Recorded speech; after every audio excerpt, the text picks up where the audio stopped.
Social protection does have a role in empowering women. I think there's two aspects to this question though. I think on the one hand, social protection has a role in supporting gender equality outcomes.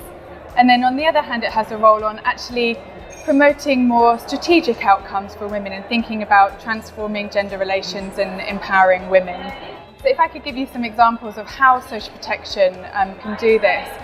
So social protection often targets women, but on the basis of their higher representation in poverty. So women are often recipients either as female-headed households or as women directly as beneficiaries of social protection.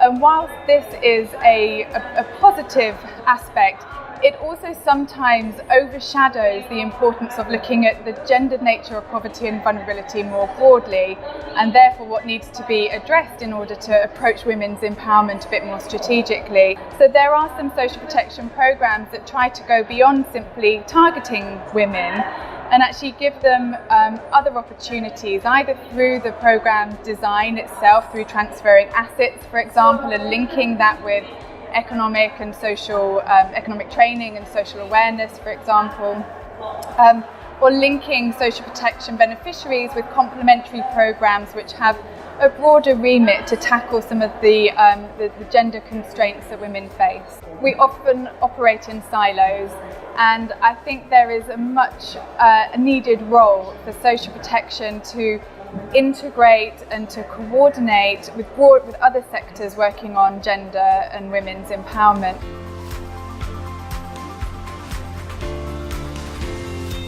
In Bangladesh there's a program called the Child's Livelihood Program, and that transfers assets, often small livestock, targeted often to women. These households in the Chars are particularly prone to flooding every year. And what this program has done is not only transferred assets as well as having a safety net underlying the program, but with transferring assets, linking that with economic opportunities, awareness raising activities, it has more potential to have a more transformative role on women's lives and their households.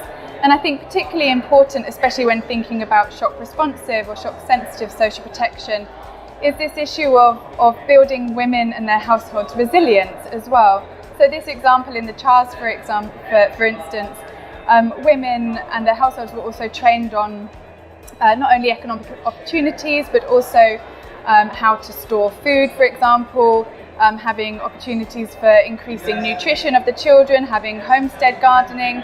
And these, in an integrated approach, I think is a good example of how social protection can be used.